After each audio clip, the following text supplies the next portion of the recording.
Allô la famille, bienvenue sur ma chaîne. Aujourd'hui on parle de liens générationnels. C'est quoi les liens générationnels? Alors, il n'y a pas de définition d'après moi que tu puisses vraiment trouver en noir sur blanc, que ce soit dans la Bible ou que ce soit dans la littérature. Je pense que chacun est un peu allé avec ce qu'il a observé et a essayé de ressortir une définition. Fait que moi je vais vous dire ce que j'ai ressorti de ça. C'est lorsque quelque chose, un événement, une situation, un état se reproduit d'une génération à une autre. Je vais dire que c'est comme ça que je vais l'appeler. Et il semble presque que ce soit impossible de se défaire de ce lien-là. C'est pour ça qu'on appelle ça un lien d'ailleurs. Donc, il semble impossible pour la personne qui se retrouve dans cette lignée familiale d'éviter cette chose, cet événement, cet incident, cet état, cette situation qui se répète depuis 2, 3, 4 ou 5 générations qui l'ont précédé. Mais parce que rien n'est impossible à Dieu et parce que les ciseaux de Jésus, non, le gars s'est coupé. Quand Jésus coupe là, c'est coupé une fois pour toutes. On en parle dans la vidéo d'aujourd'hui. Si tu ne t'es pas abonné, je t'invite à le faire. Abonne-toi, c'est gratuit, ça fait plaisir à Samantha, ça l'aide à grandir et c'est une façon de me bénir. Si tu trouves que depuis les 17 derniers jours, ce que j'apporte te bénit, ben écoute, bénis-moi en retour, j'apprécierais beaucoup. Partagez la vidéo, je suis sûre que ça fait 17 vidéos là. Là, on est rendu à la vidéo 17. Doit avoir au moins une qui t'a particulièrement parlé et que tu voudrais partager à quelqu'un pour lancer une conversation, pour le toucher, pour ouvrir ton cœur. Partage la vidéo. J'étends également l'autre invitation de me retrouver le samedi 21 décembre à partir de 14 h à la Maison de la Bible de Montréal. Je serai là pour la dédicace de mon dernier livre, La splendeur au lieu des cendres, mon cœur meurtri a repris vie, le livre qui retrace mon témoignage et t'explique également comment toi, tu peux passer des cendres à la splendeur que Jésus est venu pour te donner. Alors j'ai hâte de te voir samedi et la vidéo d'aujourd'hui s'intitule « J'ai donné ma vie à Dieu et il a brisé des liens générationnels ». Je t'explique tout de suite qu'est-ce que j'entends par là. Je l'ai dit au début de la vidéo, j'ai expliqué un peu c'est quoi un lien générationnel. C'est spirituel habituellement, donc tu vois les conséquences et les effets dans le monde physique, mais c'est spirituel. De lien générationnel dans sa nature et ça ne devrait pas être surprenant. Ça ne devrait pas être surprenant parce qu'il y a beaucoup de choses dont on hérite. Déjà, on hérite du péché. Vraiment, la Bible dit que car tous sont péchés et sont privés de la gloire de Dieu. Adam qui est loin là-bas, c'est-à-dire que s'il fallait que je remonte ma généalogie, je ne suis pas sûre que je peux arriver jusqu'à Adam. Mais à cause du péché d'Adam, me voici, je suis né pécheur et puis j'ai dû donner ma vie à Dieu. Donc, s'il y a quelque chose qui me tient depuis Adam, ça ne devrait pas être très surprenant qu'il y ait quelque chose qui me tient depuis mon grand-père ou mon arrière-grand-père. Et même quand je sors du spirituel, même dans ce qui est le monde physique ou le monde matériel ou le monde scientifique, c'est évident que les enfants reçoivent quelque chose de leurs parents. Les gènes, quand un enfant naît habituellement, cherche à savoir est-ce qu'il ressemble à sa mère, est-ce qu'il ressemble à son père, le nez, les yeux, le teint. Il y a également le simple fait que on prend souvent des décisions en tant que parents qui vont se répercuter sur nos enfants. Si je me lève et que je me mets à battre mes enfants physiquement, crois bien qu'il y aura des séquelles. Crois bien qu'il y aura des blessures physiques et émotionnelles qui vont suivre. Ou même des décisions simples. Si je décide de vivre en Pologne plutôt que de vivre au Burkina Faso, ben mes enfants auront une vie différente en fonction des choix que j'aurais faits.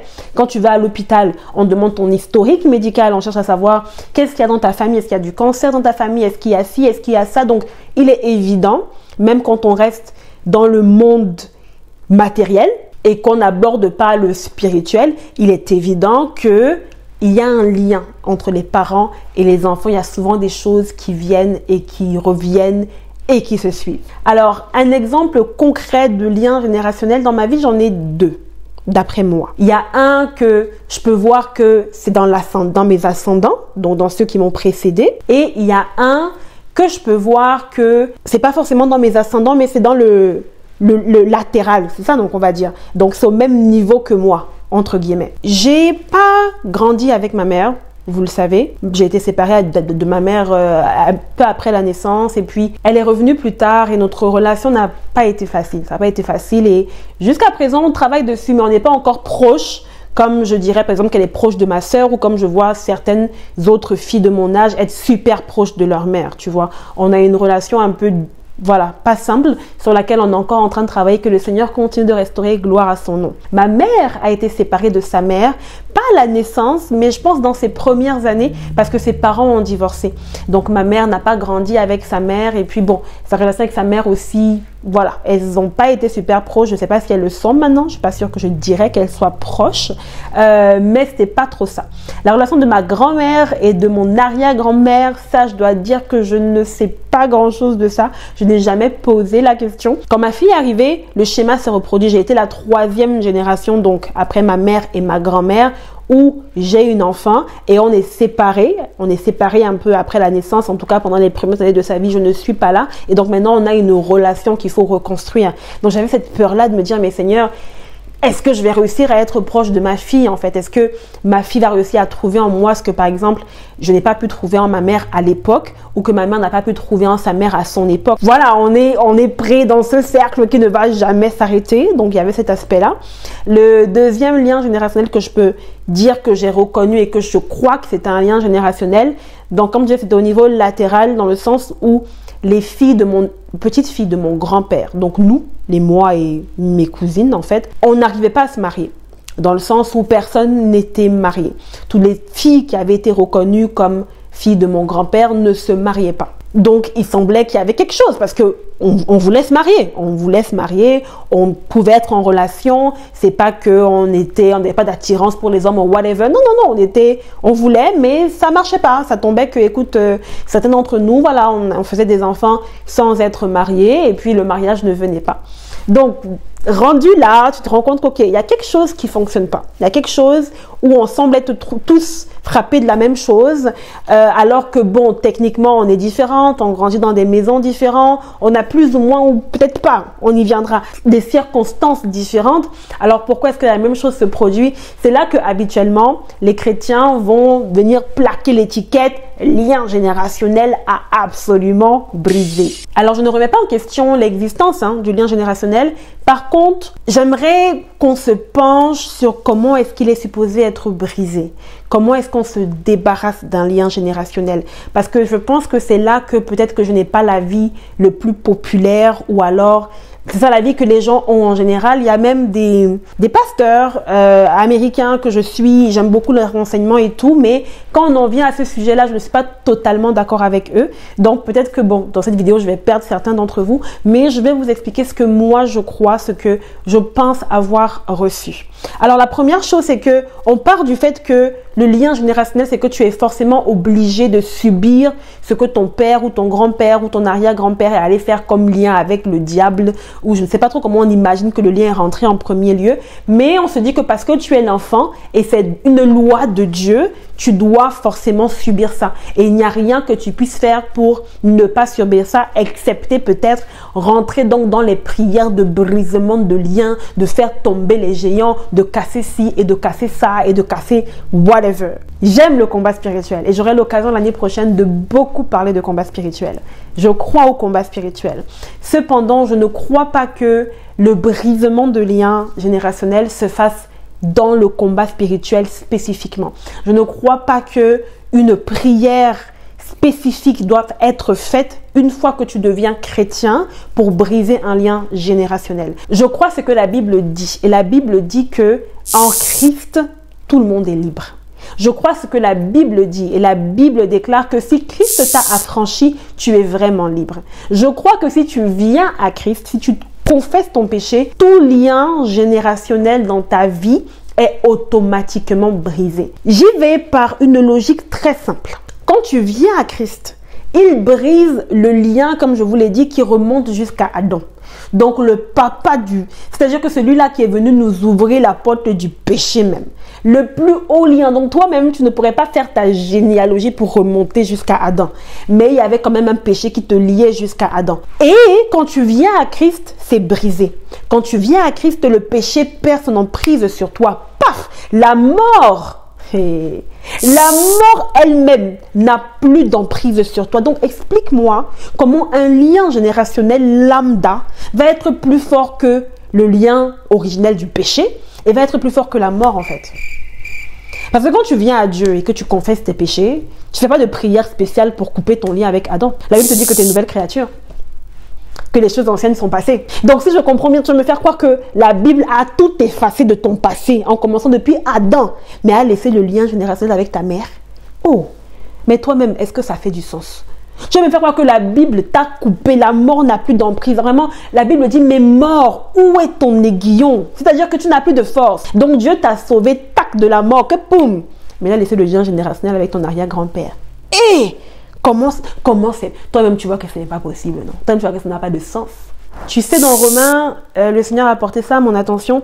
Paul explique à peu près ce qui s'est passé lorsque on est venu à Dieu et pourquoi est-ce que justement la mort, le péché, la loi ne peut plus avoir d'effet sur nous. Il compare ça au mariage. Ma charmante grand-mère a malheureusement perdu son mari, mon bien-aimé grand-père que j'aimais énormément, il y a presque 20 ans. C'est que ma grand-mère est veuve. Si ma grand-mère va avoir une relation avec quelqu'un en fréquentation, donc si ma grand-mère décide de fréquenter quelqu'un et ensuite de l'épouser, est-ce que vous pouvez l'accuser d'adultère?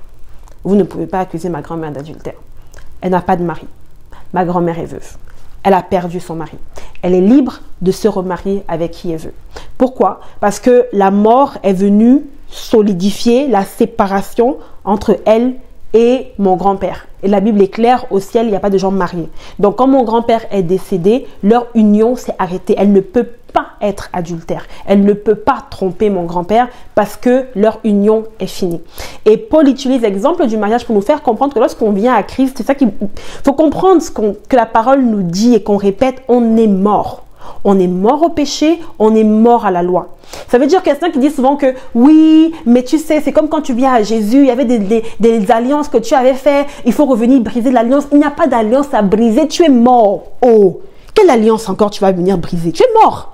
Quand tu es venu à Christ là, tu es mort. Le péché, tu es mort au péché. Tu es mort à la loi. Tu es mort à l'alliance. Tu es mort au diable. Tu as été enseveli. C'est ce que la Bible dit en fait. Que tu as été enseveli. Ce n'est plus toi qui vis. C'est fini ça. Donc les alliances, mon frère, toi aussi. Même si tu étais la plus grande sorcière du village, quand tu meurs, c'est fini, tu ne peux plus exercer la sorcellerie. Le diable ne peut plus te demander les comptes. Tu vas seulement attendre ton jugement et partir en enfer en fait.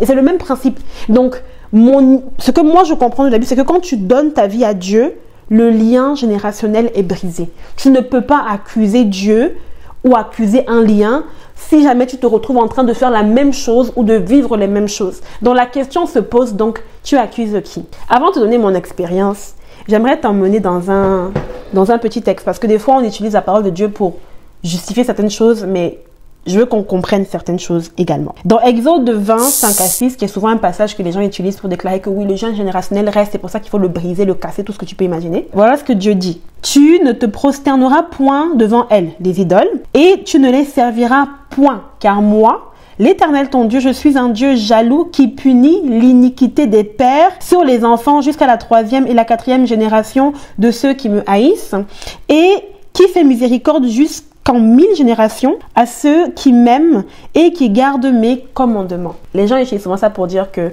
voilà la preuve. Dieu lui-même dit que il va faire punir les iniquités du père sur les enfants. Donc vraiment ça ne s'annule pas automatiquement quand tu deviens chrétien. Mais j'aimerais que tu réalises vraiment ce que le passage dit. Il dit qu'il punit l'iniquité des pères sur les enfants jusqu'à la 3e et la 4e génération de ceux qui me haïssent. On ne lit pas la Bible en diagonale, mon ami. De ceux qui me haïssent. Ça veut dire que la première génération m'a haï. Elle est punie. La deuxième génération a choisi de me haïr comme la précédente. Elle est punie. La troisième génération a choisi de me... En fait, il faut que tu réalises que Dieu est en train de parler du fait que tu auras choisi de faire les mêmes choses que tes parents et c'est pour ça que tu vivras exactement les mêmes conséquences. Quand tu deviens chrétien, le lien générationnel est brisé. Le choix te revient de décider comment est-ce que tu vas te comporter. Et ça, tu le vois dans le livre de Chroniques. Si vous n'avez jamais lu le livre de Chroniques, lisez les livres de 1 Chronique, 2 Chroniques. Vous allez voir en fait le pattern. Vous allez voir que la Bible dit que tel roi fit comme son père ce qui déplaît à l'Éternel et il a mangé les mêmes conséquences. Et de temps en temps, au bout de 5-6 personnes qui ont fait ce qui déplaisait à l'Éternel, tu vois qu'il y a un qui est sorti. Et on va te dire que par exemple le roi Josias, le roi qui est devenu roi à 8 ans, fit comme son ancêtre David ce qui plaisait à l'Éternel et Dieu l'a béni. Donc pourquoi Dieu vient le bénir alors qu'il vient de 3, 4, 5 pères qui ont fait ce que Dieu ne voulait pas? Parce que lui, il a choisi de faire ce qui plaisait à Dieu. Et vraiment, pour qu'on comprenne bien où je veux me rendre, je vais lire un petit texte dans Ézéchiel 18. On aura le temps de revenir à ce texte l'année prochaine. Je vous ai dit, là, j'ai tout un programme pour vous. Ézéchiel 18, 14, Dieu dit, « Mais si un homme a un fils qui voit tous les péchés que commet son père, qui les voit et n'agissent pas de la même manière. Si ce fils ne mange pas sur les montagnes et ne lève pas les yeux vers les idoles de la maison d'Israël, s'il ne déshonore pas la femme de son prochain, s'il n'opprime personne, s'il détourne sa main de l'iniquité, s'il n'exige ni intérêt ni usure, s'il observe mes ordonnances et suit mes lois, celui-là ne mourra pas pour l'iniquité de son père. Il vivra. C'est son père qui a été un oppresseur, qui a commis des rapines envers les autres, qui a fait au milieu de son peuple ce qui n'est pas bien, c'est lui qui mourra pour son iniquité. Au verset 20, il dit, « L'âme qui pêche, c'est celle qui mourra. Le fils ne portera pas l'iniquité de son père et le père ne portera pas l'iniquité de son fils. La justice du juste sera sur lui et la méchanceté du méchant sera sur lui. » Je veux vraiment que vous compreniez que le point commun, le lien entre ces affaires de liens générationnels qui reviennent et qui reviennent encore, c'est l'attitude. C'est une position de péché. C'est une attitude de rébellion. C'est une attitude de désobéissance envers Dieu. Parce qu'en fait, lorsque tu viens à Dieu, comme je l'ai dit tantôt, lorsque tu donnes ta vie à Dieu, il te libère. C'est vraiment, Jésus a dit sur la croix, tout est accompli. Il n'a pas dit tout est accompli, elle a encore fait 7 prières différentes. Il n'a pas dit tout est accompli, versez l'huile bénite sur votre tête. Il n'a pas dit tout est accompli, invitez 5, 6 prophètes différents à venir parler sur votre vie. Lorsque Jésus a dit tout est accompli, là, c'est que tout a été brisé, le voile a été déchiré. On a tous accès. Tu n'es pas privé de l'accès à la présence de Dieu à cause du péché de X ou de Y qui t'a précédé dans ta vie. Absolument pas. Donc en quoi est-ce que le péché compte? Je peux encore vous parler de Juge. Quand tu lis le livre de Juge, tu vois la même chose qui se répète. C'est un cercle en fait. Regardons par exemple au livre de Juge. Quand tu regardes ce qui se passe dans le livre de Juge, c'est un cercle vicieux. Donc les enfants d'Israël, ça a l'air d'aller. Après un matin, ils se lèvent. Ils font ce qui déplaît à l'Éternel. L'Éternel les livre entre les mains de leurs ennemis. Ils commencent à pleurer. Quand ils pleurent, Dieu envoie un juge, Samson, Déborah, Othniel, vous les connaissez. Tout va bien pendant la vie du juge. Après, le juge meurt. Et qu'est-ce qu'ils font? Ils reprennent ce qui déplaisait à Dieu. Et c'est un cercle, tout le livre de Juge. Encore et encore. Et à aucun moment donné, en fait, on ne te parle de lien spirituel ou de lien générationnel. À aucun moment donné, quand tu arrives dans le Nouveau Testament, Paul te dit, regardez ce qui était arrivé. Nanana, il y avait un lien qu'il fallait briser. Les amis, il y a un moment où vous devez faire des choix. Alors, pour revenir à mon histoire de ces liens générationnel. Premièrement, concernant le lien du mariage, ma mère m'avait emmené et tout ça, on avait fait une grosse prière là de je renonce à ci, je renonce à mon grand-père, à mon frère, à ma soeur. Mais vous saviez quoi? Pendant que j'étais en train de faire la prière de lien générationnel là, c'était exactement à la même période que j'étais dans la relation avec le non-chrétien musulman là et avec qui j'étais retombée dans le péché. Toi, tu penses que la prière de brisement là, c'est-à-dire que je ne pense pas que ça a dépassé le plafond. Si j'avais choisi de continuer à pécher et de forniquer, ça n'aurait vraiment, j'aurais mangé moi-même les fruits de la désobéissance. Ce qui te brise le lien spirituel, c'est premièrement de venir à Dieu. Dès que tu viens à Dieu là, c'est couper n'importe.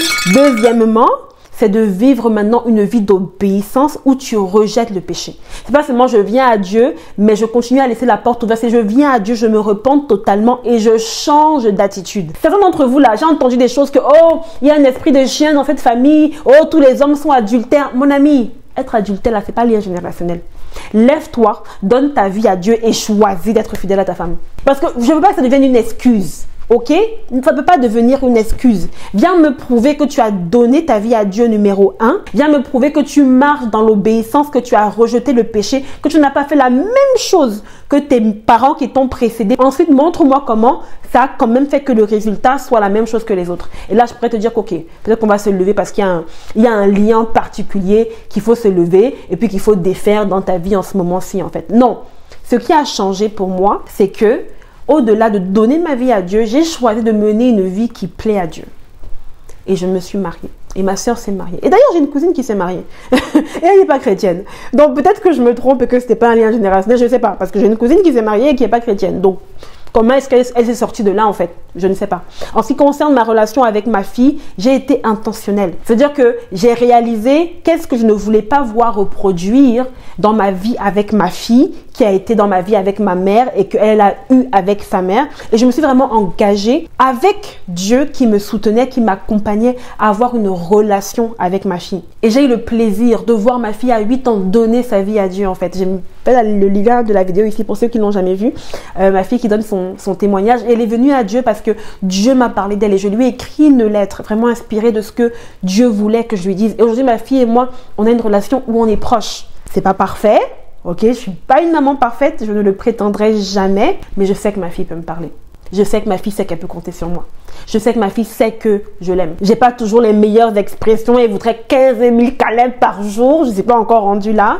Mais je sais que parce qu'on est déjà en ce moment sur une voie très différente de celle que moi j'étais à son âge avec ma mère et que ma mère était à son âge avec sa mère. Alors je sais que le pattern est déjà différent et je n'ai jamais fait de prière, de brisement de lien par rapport à ça parce que je sais que c'est une histoire. Je vais marcher avec Dieu, je vais être fidèle à Dieu, marcher dans l'obéissance et je veux vivre les choses de façon différente. Je veux agir de manière différente. Et Dieu ne me fera pas payer ce qui s'est passé dans les générations précédentes. Je suis venue à Dieu, j'ai accepté Jésus. Jésus est venu tout briser en moi. Jésus n'a pas fait une sélection de liens à briser. Jésus n'a pas dit, je vais briser le péché avec Adam, je vais briser la mort, mais pour l'autre, la gare, ma soeur, bats-toi. Ce que je voulais que tu comprennes de façon claire aujourd'hui, en fait, c'est que si tu es venu à Dieu, tu es libre. Ne laisse pas le diable te faire croire que ta liberté est progressive. La liberté n'est pas progressive. Ta liberté a été instantanée. Tout est accompli. Ça a été fait. Ça a été fait. Tu peux peut-être être en train de vivre une certaine conséquence de quelque chose de ton passé. Tu peux être déjà toi-même où tu avais déjà répété certaines choses du passé. Donc, voilà, tu l'as vécu, ça t'a affecté. Mais tes enfants n'ont pas à le vivre. Tu n'as pas à continuer de le vivre. Pourquoi? Parce que tu choisiras d'obéir à Dieu. Tu comprendras que tu es mort à toutes ces choses. Et c'est une vie nouvelle qui est en toi maintenant. Tu as une nouvelle créature. Tu as un nouvel avenir, une nouvelle destinée. Tout a changé. Et tu n'as pas besoin de prières supplémentaires. Maintenant, le Saint-Esprit te guide. Le Saint-Esprit te faire comprendre que jusqu'à présent, tu as donné ta vie à Dieu, mais il y a toujours dans ta famille des personnes ou des choses qui continuent de vouloir exercer une influence négative sur toi. Donc, il faut que tu te protèges de ça. Tu pourras toujours avoir des personnes qui se disent « elle a donné sa vie à Dieu, elle essaie de partir, je vais la ramener. » Et donc, oui, tu as un combat spirituel par rapport à ça. Je ne dis pas qu'il ne faut pas prier de façon particulière ou de façon spéciale par rapport à sa lignée ou par rapport à sa descendance. Mais ce que je suis en train de dire, c'est que je veux que tu comprennes que toi, dès que tu as donné ta vie à Dieu, tu es libre. Et la meilleure façon de garder cette liberté et de continuer à marcher libre, la Bible est claire, ne te remet pas dans l'esclavage. Galates 5:1 dit: c'est pour la liberté que Christ nous a affranchis. Demeurez donc fermes et ne vous laissez pas mettre de nouveau sous le joug de la servitude. Christ t'a rendu libre. Tu demeures ferme dans ta liberté, dans ton obéissance. Tu demeures ferme. Maintenant, c'est sûr que vraiment dans ta famille, ça peut être plus facile d'être tenté à faire X, Y ou Z parce que le diable a vu qu'il y avait un pattern. Le diable a vu que c'était plus facile pour vous de tomber dans X, Y ou Z. Mais tu tiens ferme. Tu te tiens dessus. Tu restes fidèle à Dieu. Tu continues de marcher dans l'obéissance. Tu rejettes ce que tes parents, tes oncles, tes cousines ont choisi de mener comme vie et tu restes fidèle. C'est ta fidélité en fait qui va faire la différence. J'ai une amie par exemple qui a réalisé que ses sœurs avaient tous ses enfants hors du mariage et elle a décidé que ça ne sera pas ma vie. Appelle ça lien spirituel, lien générationnel, appelle ça comme tu veux, ça ne sera pas ma vie. Et elle veille dessus.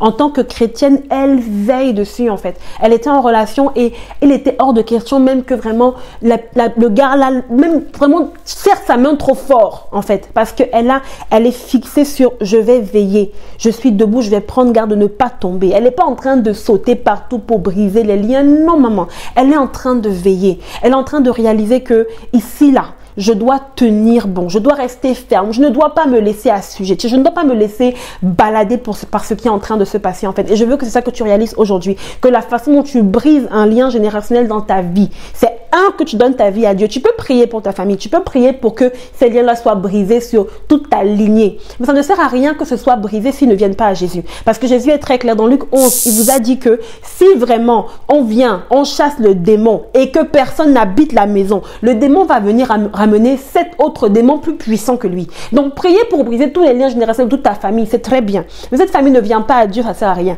Parce que s'ils ne viennent pas à Dieu au final, les démons vont revenir encore plus fort. Donc, prie avant tout même pour que ta famille donne sa vie à Dieu, qu'elle soit sauvée en fait. C'est ça qui est la base en fait. Que les gens soient sauvés. C'est ça qui va venir briser tout. Donc, si tu as donné ta vie à Dieu, il a brisé tous les liens qui existaient. Deuxièmement, si tu marches dans l'obéissance, que tu prends garde de ne pas tomber, Dieu ne te fera pas payer les péchés de ton père, de ta mère, de tes cousins, de tes oncles. Chacun paye pour ses péchés. Si tu as confessé les tiens et que tu marches dans la vérité, que tu marches dans l'obéissance, tu n'as absolument rien à craindre. Vis librement. Prie selon ce que l'esprit te conduit. Mais ne fais pas une obsession sur le fait que tu ne serais pas libre de X, Y ou Z. Je pense que c'est le pasteur Marcelo Tunisiani qui s'est un peu moqué de... Je sais pas, je regardais un clip dernièrement sur Instagram, c'est tombé comme ça dans mes affaires. Et il disait qu'il ne comprend pas que vraiment les célibataires chrétiens sont toujours en train de prier pour faire tomber le géant du célibat. Et pendant ce temps, les gens du monde se marient. Arrêtons de nous laisser distraire par tout ce que l'ennemi veut nous placer devant la face en fait. Et réalisons qu'on a une part à jouer en fait. Et ça que je n'aime pas trop dans tout ce qui est spiritualité africaine, entre guillemets, parce qu'on a tout mis sous le dos du diable et des liens. Non, ça existe même chez les Blancs.